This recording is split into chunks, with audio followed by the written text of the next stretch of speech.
And today we are opening the books on what might be the ultimate recession-proof niche business. Right. A service where the client is legally compelled to call you year after year. Exactly. Their motivation isn't some clever ad you ran. It's the threat of their water being shut off or getting a massive fine. We are diving deep into the, well, surprisingly lucrative world of backflow testing. It's highly technical, it's virtually invisible to the public, and for the right entrepreneur, it is an incredibly high-margin service. Okay, so let's unpack that. For you, the learner, if you're new to this whole side of facility management or plumbing, what we're talking about are these specialized mechanical valves. Things like reduced pressure zone valves, RPZ for short or double check valves. And their one job, their legally mandated job, is to prevent contaminated water from siphoning back into the public drinking water supply. Yeah, think about water from an irrigation system, a chemical plant, even a swimming pool. You do not want that going back into the municipal pipes. It's basically the last line of defense for public health.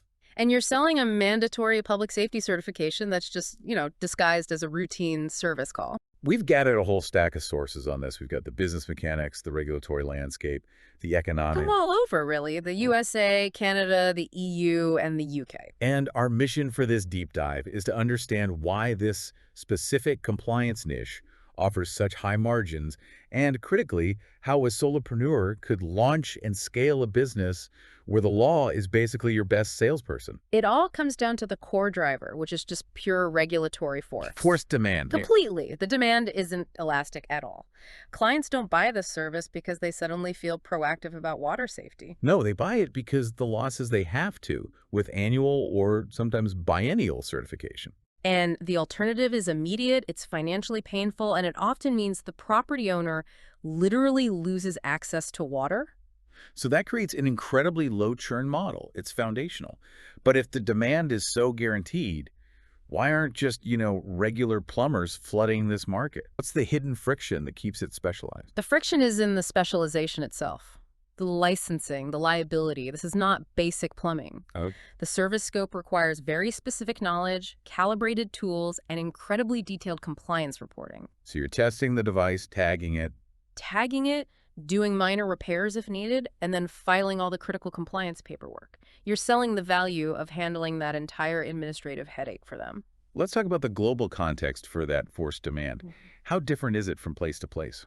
It's fragmented, for sure, but the core idea is universal. In the USA, it all stems from the federal EPA Safe Drinking Water Act. Okay, so a federal mandate. But the enforcement is all local. It's county by county or city by city, and they usually follow technical standards like ASCII 5000. Testing is almost always mandatory every single year. And success is all about the paperwork. 100%. It depends entirely on submitting robust, accurate documentation to the AHJ. The AHJ, that term is key. That's the gatekeeper. Right? Absolutely. The authority having jurisdiction. That's the local water authority whose rules create the entire market. And in Canada? Is it similar? Very similar. It's governed by provincial building codes like the Ontario Building Code and the national CSA B64 Point New Way standard. The onus is always on you, the service provider, to satisfy that AHJ. Okay, so if we look at Europe and the UK, the sources pointed to something called the EN 1717 standard. How does that translate into a business opportunity? The EU and UK system is maybe a bit more nuanced. EN 1717 categorizes water into 5 different risk levels. 5 levels. Yeah, from totally harmless all the way to hazardous. And that means the specific type of backflow device you need and the frequency of testing can change a lot based on that risk profile. So it's not just a one-size-fits-all annual test. Not always. In the UK, for instance, which uses Xaro's guidelines, they focus heavily on the commissioning and testing of RPZ valves. And testing there can vary. It could be annual or even biennial, depending on that risk category. That's a really important distinction for someone looking to get into this market. An operator in the EU has to be more knowledgeable about which valve to service and how often. Precisely. And you mentioned the RPZ versus the double check valve earlier. That's where the technical detail really meets the profit margin. How so? Well, RPZ valves, the reduced pressure zone ones, are for high-risk situations. Think hospitals, chemical plants, boiler systems. The really dangerous stuff. Exactly. They're more complex. They require a more precise test, often taking 45 minutes or more. Double check valves are simpler, usually for low hazard things like a lawn irrigation system. And the RPZ test is the higher ticket item. Much higher. You're looking at, say, $250 to $350 because the liability and the technical complexity are just so much greater. So at the end of the day, the service provider is this mandatory intermediary You're the bridge. between a stressed-out property owner and a very uncompromising city water authority. And if you fail to submit that report electronically through platforms like Swift Comply or BSI Online, The client gets fined directly. that administrative function is what makes the business so sticky. You're not just selling a service call. You're selling compliance assurance. You're their shield. All right, let's talk about the money, because this compliance shield seems to radically alter the profit profile. The sources suggest a surprisingly low barrier to entry for a solopreneur. It is remarkably low, especially when you compare it to other specialized trades. This is not a capital-intensive business. Really? Yeah, I mean, if we exclude the vehicle, and you can absolutely start with a personal truck or something, the total upfront investment is somewhere in the range of, say, $2,500 to $6,000. That seems almost too low for a trade that commands such high fees. Where does that money actually go? It's mainly two things: certification and equipment. You need accredited training, which runs you about $500 to $1,500. Okay, that makes sense. Then you need the key tool, the differential pressure gauge. It has to be super accurate and calibrated. That'll set you back another $1,000 to $2,500. And I'm guessing insurance isn't cheap. That's the last piece. Annual licensing and, most importantly, really robust professional liability insurance. Another $500 to $2,000 a year. So when we look at the expense breakdown, the cost of goods advantage seems enormous. Your materials are almost nothing. They're virtually zero for the test itself. So where's the hidden cost then? The hidden cost is compliance upkeep. You're not stocking pipe fittings like a regular plumber, but you absolutely have to get that $2,000 pressure gauge professionally calibrated every single year. Non-negotiable. Non-negotiable. And you have to pay those recurring license and insurance fees. If you skip calibration, your test is invalid and your license is toast. But yeah, on a per-job basis, that cost of goods advantage is the secret sauce. It is. You are selling 30 to 45 minutes of expertise and the certified use of your equipment. So on a per-site basis, your only real direct costs are fuel, maybe $5 to $15 depending on your route. And the municipal filing fees, yeah. The city charges you to submit the report, usually somewhere between $10 and $35. So when you look at the pricing, it's pretty incredible. It is. In the US and Canada, a residential test is, what, $80 to $150? Commercial sites, especially with an RPZ, are more like $150 to $350. And even in Europe, it's around $80 to $150. It holds up pretty well. So let's do the math on the margin here. If I charge, say, $180 for a pretty standard commercial test, and my direct cost is maybe $30 for filing and fuel, I mean, the gross margins are huge. They are. Gross margins on just the testing service frequently hit 70 to 90%. Wow. This is why the niche is so attractive. The business is protected from competition by the law, and it's protected from material costs because you're just selling your knowledge and your time. And here's where it gets really interesting, because that initial test is almost like a lead generator. The real revenue boost, the jackpot as you called it, comes from the failed tests. That's where the real money is made. What's the typical failure rate on these devices? The sources suggest that somewhere around 10 to 20% of devices will fail their annual inspection. So 1 or 2 out of every 10. Yeah, and you have to remember, these are mechanical devices under constant stress. With aging infrastructure, failure is inevitable. And that failure immediately triggers a mandatory time-sensitive repair. The client isn't negotiating at that point. They're usually in a state of mild panic because their compliance deadline just passed. So that mandatory repair turns a quick, high-margin, say $150 test into a much bigger service ticket. A much bigger ticket. The repairs usually involve replacing a simple kit rubber seals, O-rings, springs. And how much do those kits cost? For the operator, they're pretty cheap, maybe $50 to $150, but the client is billed for the part plus the skilled labor to get them back into compliance. So that invoice is usually somewhere between $250 and $600. So you have a $50 part that, combined with labor and the immediate need, generates an invoice that's maybe 3 to 10 times higher. The repair margin is still excellent. Oh yeah. Even with the parts cost, the repair margin is sitting comfortably at 50 to 60%. This is why the turnkey strategy is so essential. Right, the sources really highlighted this. The most successful operators always carry repair kits for the most common models. Watts, Wilkins, Febco, the big names. So you can solve the client's compliance problem in a single visit. No waiting for parts, no coming back. Instant compliance, maximum profit. It minimizes all that logistical friction. So if we put this all together, what does the annual income look like for a mature solo operator in the US or Canada?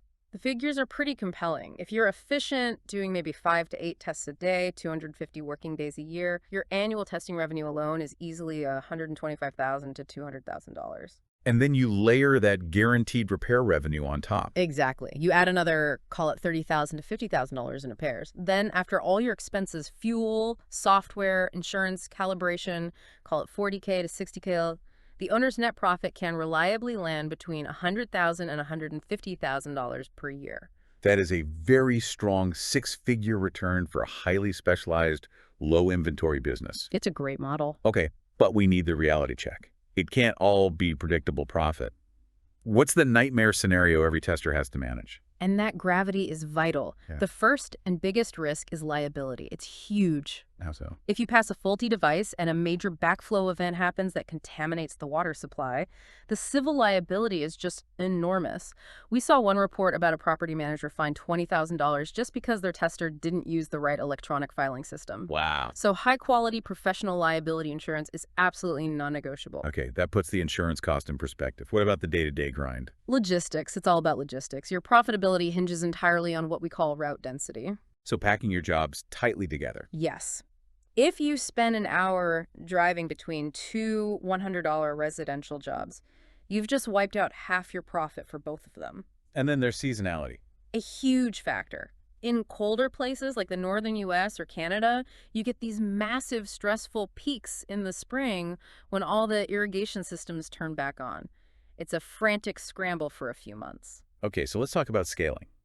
How do you move past that solo stage and escape the classic time for money trap?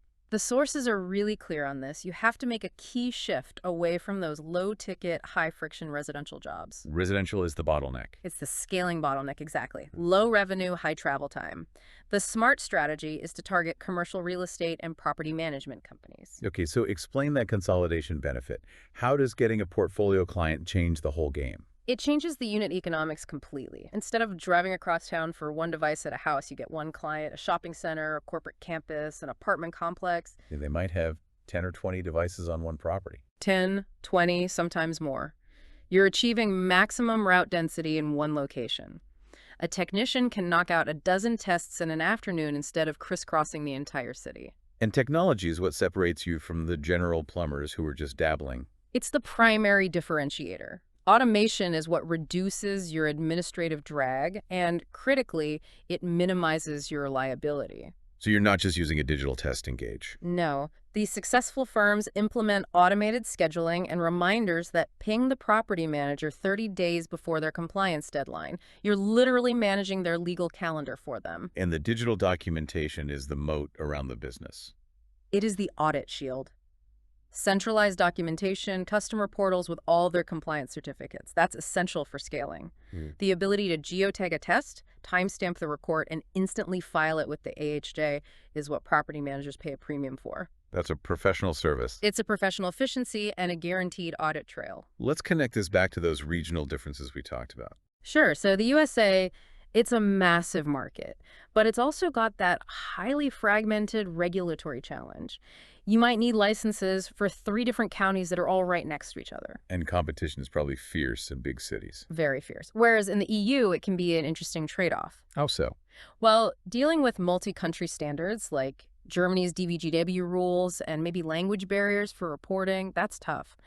But that high technical barrier often means there's actually less competition specifically for certified backflow testers.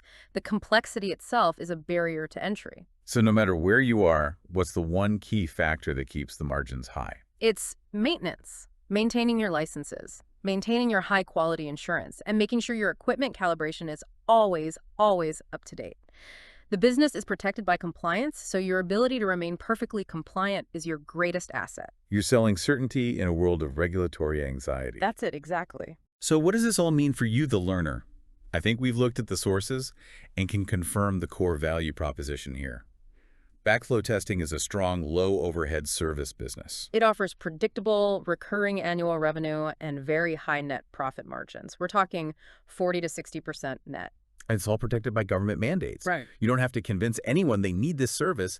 The government does the selling for you. This business really proves that huge profit doesn't always require some complex new product.